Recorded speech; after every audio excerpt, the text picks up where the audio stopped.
right, man. What's up, Byron? What's going So on, man? just out here on the East Coast right now. I see. How is life in Florida now? Good. I'm glad I got on. I'm glad I got a piece of the East Coast. Really? I'm closer to Portugal. I'm closer to Brazil. I'm closer Okay. to, well, not closer to Central America, but about the same distance. Um, and then the real estate's a lot nicer. I Big, big time. I'm wa I watch your videos. I'm like, I wanted to ask you. I was like, I'm gonna ask him to make more videos. Yeah, no, I'm gonna. Part of the problem is that I don't necessarily want to sell so much real estate here. Like, I don't want to focus on that part of the business. I did that part of business, plenty, and I want to do more of the marketing and the sales management for teams. Helping them convert, helping them with systems, and be more in that space versus being the transaction space. Got um, if I can help it. So I don't necessarily want to be like doing house tours out here, but who knows? I'm definitely gonna put out more stuff. I definitely gonna work on the craft again. Man, it's so good to hear you. It's so good to see you. I Yeah, mean, I'm good to meet watching you. you on camera more and more, which is so cool to me, man. Like when I saw you today, I was like, "Yo, that is what I'm talking about right there," you know. And the story that you've been talking about, man, the talking to Elon Musk, like that is what I kind of got a piece of what you were talking about, but Yeah. the Did full I? story, what is that? You think I communicated it well enough? The situation, because it's a very sticky situation. There's a lot of nuance. Yeah, no, here's what I understood about it, right? Yeah. From your message, it sounded like there were older people being taken advantage of by predators who prey on the elders, and now through because there's all types of ways that they prey on older people, but the through real estate, they're having older people sell their real estate and send them the money or send them proceeds from selling their properties. They, from what I understood when I talked to one of the officers from the Department of Homeland Security, Huh? it took 3 hours to get to that person. But when I talked to them, he made me feel so cringe Oh, about the whole situation where I was like, whoa, like they have like the people who are doing the fraud, like they have no recourse. Nothing can happen to them if okay, they're overseas. They're mostly overseas. And gotcha. you well as I know, like the sales industry, we know lead generation, we know contacts, we know follow through, we know pipeline work, we know email campaigns, we know automation, we know like just tagging leads, we know how to work our pipeline. This is what they build of grandmas and grandpas and vulnerable people. Like they data harvest, they build their own pipeline, Yeah, and they run their own like lover scam, and they are very surgical and know what they're doing, and grandpa and grandma don't got a chance. um, whoa, that was like alarming to me because I was like, there's no one going out there and stopping this really from happening. It's right. happening all the time. All they have is some hotline you can talk to, and they'll tell you, oh, here are your resources. And you get to meet, it's like AA, you go to people that they have to rebuild their lives. Well, they have like a group for you after they fraud you and they ruin your life where you can get some resources like they'll help you restart your life and they'll give you identity theft protection and things like that. So for me, it was like alarming to be in that situation. 10 years in the business and I hadn't run into it. You hear it from time to time and you hear different types of fraud. But how I stumbled on this was interesting and unique in its own because I had sold this client the property many years ago. Okay. And so she reached out to me and she's like, hey, I need to sell my house. I can't keep up with the payment. I have to get rid of some tenants. They're not paying me and I want to get a divorce. So like the situation was challenging. And we, as well as I know, like we deal with so many different variations of circumstances as to why someone would sell. And we're there to make it easy for them. And we're there to get them the most, right? So I didn't need to know any other information aside from that. Yep. And we moved forward with trying to get the home listed. And, in the process, I'm made aware that there is a boyfriend and the client is late 70s. Okay. So I was like, okay, well, good for you. Love knows no time, go for it, girl. So that was kind of my attitude about it. And again, like we don't need to know. Sometimes we just don't need to know our clients' personal lives, so we just don't ask these questions, right? So I didn't want to know. I didn't care to know. But what set me off was a moment where she says, "I need you to talk to my boyfriend's financial advisor." Oh. And I said, "Okay, well, send me an email letting me know that you want me to talk to this person so that I can feel free to talk to them." Yep. Right? Yep. So she never does. And I said, "Oh, you never sent me your email to the person to talk to me." She's like, "Well, when you come here in person, I'll let you know the situation." And I'm a big there's a book that's out there. It's called The Gift of Fear. And it's by I think he was a policeman or detective. I can't remember exactly what it was, but it was written on like trust your gut, like trust your intuition, and your intuition is making decisions before you even realize what's happening. I'm a big believer in like trust your gut. Something feels off, maybe it's off. Yeah. So I said to her, I said, "Hey, look, I feel really weird about the whole situation. And when I sell your house, I'm going to make sure that there's no wire. There's a check that's going to be delivered to you. Because Uh, something tells me there's funny business going on and I don't like it. And I'm telling you that right now." I said that to her. yeah. And she kind of got taken aback and she's like, well, I said, I can tell she didn't like what I said. And I said, you need to tell me what's going on because I feel like I don't know. And she's like, oh, well, when you're here, I'll talk to you. Wow. So she again put it off. So I was like, fine. And then she hits me up about a, a new lien that they're trying to put on her house. She says, "Hey, do I need to sign this paperwork?" I said, "What is it?" She's like, "Oh, well, it's an FHA grant. Uh-huh.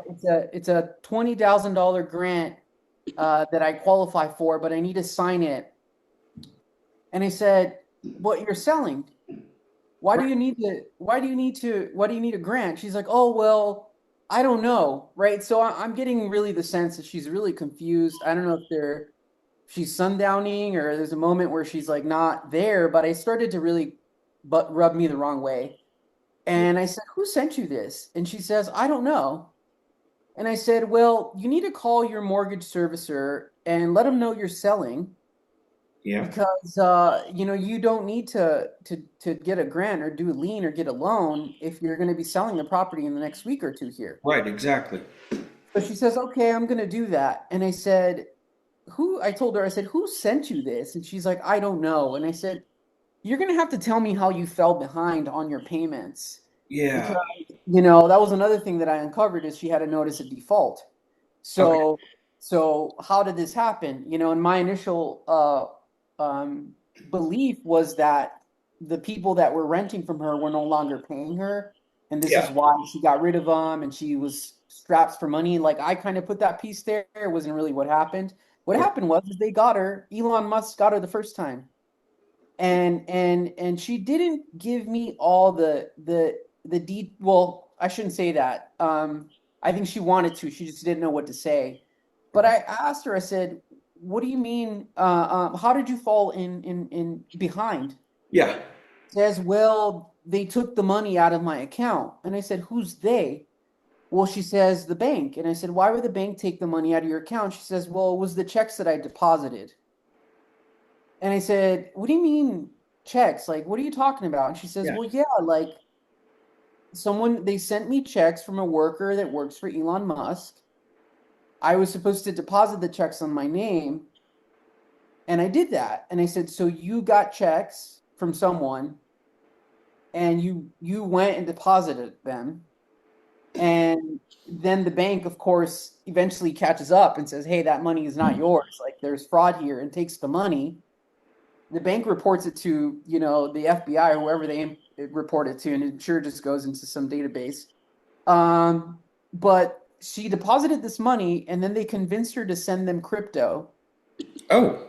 She sends she says it to me. She says, "Oh, I sent him crypto." So they will know how to walk an elderly person through the process of getting a Bitcoin wallet, deposit funds, and transfer them. Okay?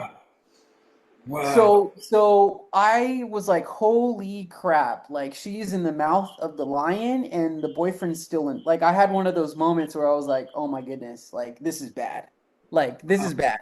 Wait, So so before we go further, clear up for me the Elon Musk, like not the actual Elon Musk, just for clarity. I hate. it's the guy, the Elon Musk is my man. This is not funny because it's fucked up. These people's lives Yes. are ruined. It's just crazy because it's like, what are we even talking about here?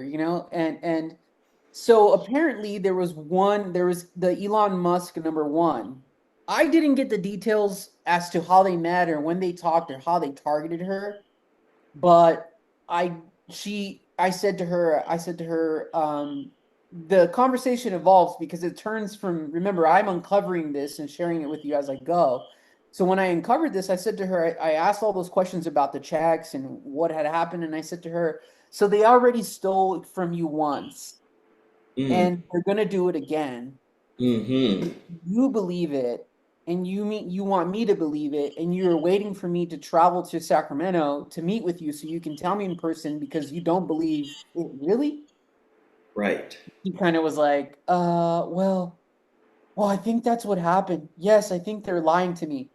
So I have a moment of like where she realizes what's going on, right? So I'm like, listen, I'm going to help you. I'm going to take care of you. I'm going to tell the police. I'm going to file a report. I spent an hour and a half waiting for the car legal hotline. So other realtors listen to your content. If you're in Yeah. a legal situation, your broker has limited resources, but your California Association of Realtors has a hotline you can call with lawyers who are dealing with legal situations, and then can give you some advice or at least ease your anxiety or your sleepless nights, right? We all have those. Right. So I called them I told her, I was like, I'm gonna call them and I'm gonna do this, I'm gonna do that. Come Monday, we need to talk to your daughter. We need to get your daughter involved because we need to give them power of attorney to sell because I'm not comfortable moving forward. I'm not moving forward. And she's like, oh, well, you don't believe me? And I said, no, I don't believe you. Send me everything that they have sent to you so I can believe you. Yeah. So that's how I got all the screenshots. And I said, have Elon call me. I want to believe you, but I don't. It's all a lie. They're going to get you. I Yeah. told you, I'm going to shake you down for all the money you have. You're going to be a homeless person in Sacramento, just like all the other thousands that are out there. I really was trying to get into it, like, yo, girl, like this is a real situation here. Like we need to get out of this, right? We need to bail, bail, bail, bail. Right. And I was hoping that family was involved or family can get involved. Um, I got her to agree with me that this was what we're going to do on a Friday. Yep. I talked to Elon Musk on Saturday. You have the recording. You can share that recording. Super weird. Yeah. Aren't good. I got to tell you, this whole situation's super scary, and it's unfortunate that this client is in it without the right support. I had to excuse myself from the sale, or the phone call, family gets involved. Yeah.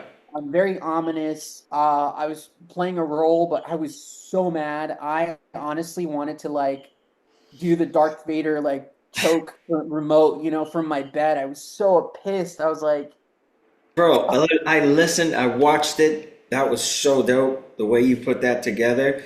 And I heard, I just could, I mean, it was so real, man. It was so like, it just caught my attention. Just the way I was saying to you, I was like, the way you even spoke to this person, knowing the situation or where you are, in terms of your knowledge of what's going on, the way you kind of handled that conversation where this guy had no idea that you were probing him, right? Yeah.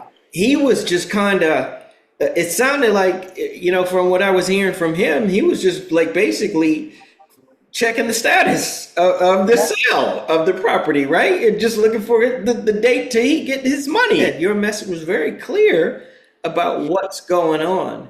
And then the video just kind of reaffirmed what was really going on, man. And let me tell you, I know my mother lives alone in a whole different state from me.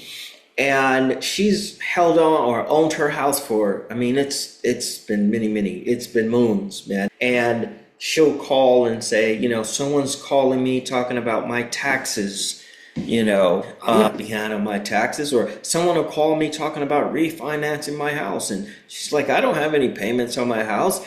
And so she kind of can get pulled into these things because they keep coming. The calls keep coming in, and she's alone, right? But I mean, she'll pick up the phone and call me and say, what to make of this.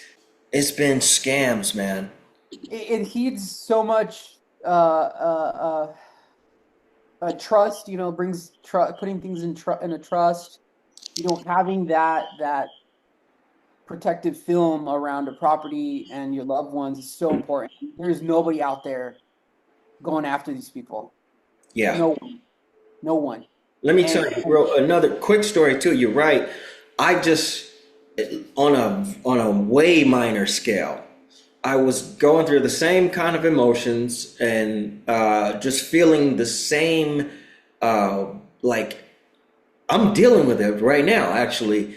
Like I'm helpless in a situation where my young daughter, my youngest kid, Dad, for her birthday, which was back in May, she says, I want this hoodie, right? Okay, cool. Where is it? She said, it's this website, this company selling it, and I'm putting it out there. A company called Allure Hope, right? And she says, it's a custom hoodie and it's $100. Cool, no problem. I buy the hoodie. Right? They got a website, they got an Instagram page, they're on social media, and about a month go by, I don't get the sweat, I don't get the hoodie. And I'm like, this place is in London, whoever is selling it, they're from the UK somewhere. And so I reach out to them and they say, well, didn't you get the email about the deliveries, how they go? You order today and you get the product 4 weeks, 5 weeks later. And I'm like, well, it's been 30 days already now and haven't the product, right? So then another 30 days go by and I'm sending them emails. They're responding saying, well, this batch, it got pushed back. They tell you something about customs. So they got an answer for you all the time, right? Hoodie never comes. And I'm saying, well, I'm going to contact the Better Business Bureau, and I'm going to report you guys. I'm going to report you on social media. But they cut communication off with me completely. Then my younger daughter, my oldest daughter, that is, she's with Berkshire Hathaway. She says, yeah, it happens to me. It happened to me. She said, recently, I'm in that situation right now. She says, where they're telling you from, these overseas vendors that, oh, your product isn't there. If they even communicate with you after the first or second time, well, we're customs, caught up in customs, or the paperwork is this, that, and the third. And I was saying, there is no recourse, man. There's nowhere to turn. Nowhere. Who are you going to call about this guy, Elon, so-called Elon? Who can you even call to even the 3 hours? Yep. I ended up talking to the Department of Homeland Security, and I ended up speaking with someone in the senior fraud department.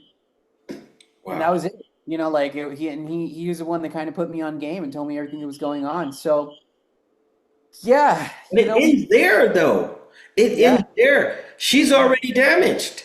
oh yeah, yeah. No, it's and you know, as real estate agents, like sometimes we're the front line of real estate fraud.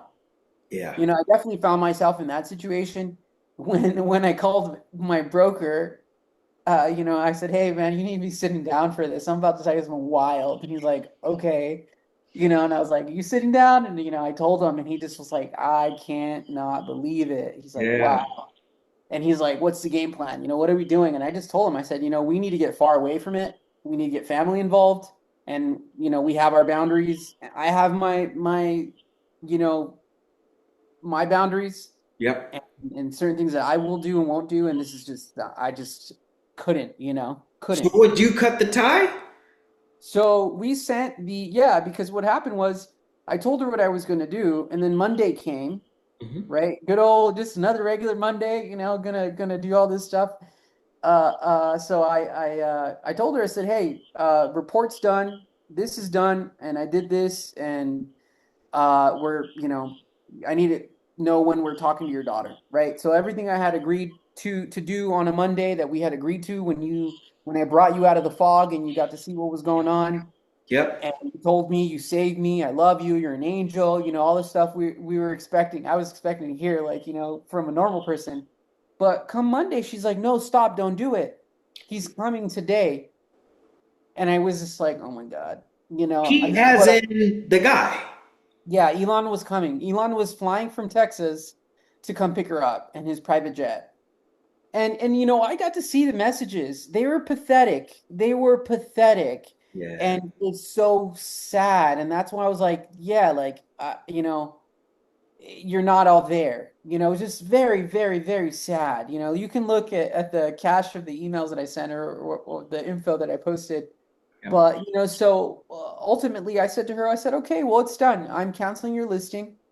Here's the cancellation. And you can have your daughter call me if you want to move forward. Otherwise, we're not moving forward." Because I was going to have their daughter. I know a lawyer in the area. I was going to have them do a power of attorney for her and recommend, you know, to go through that process and get that done so that Yep. her family's aware of what's going on. Because you imagine, you rightfully so said, you use the example of your own mother.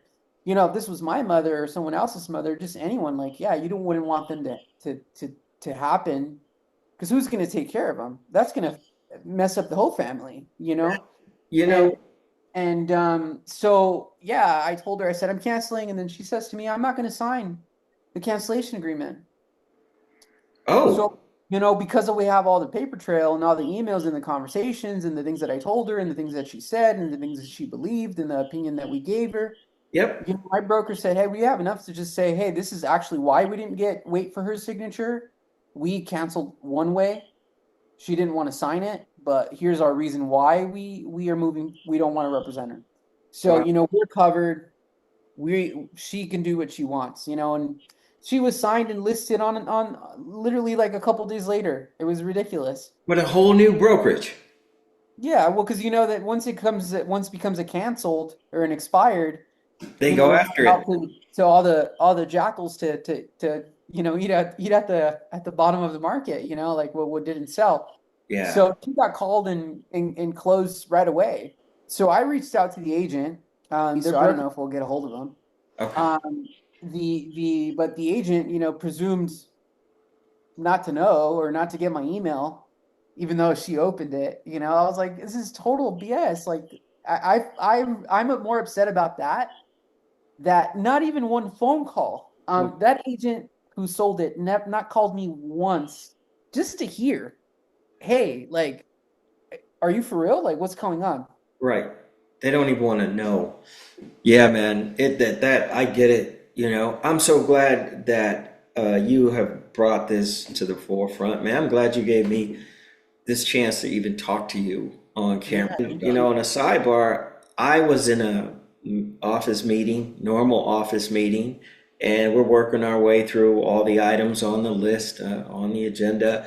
And towards the end of the meeting, I get called out, you know, by I think it was the office manager, right? Not the sales manager, but the guy who takes care of, he took care of us.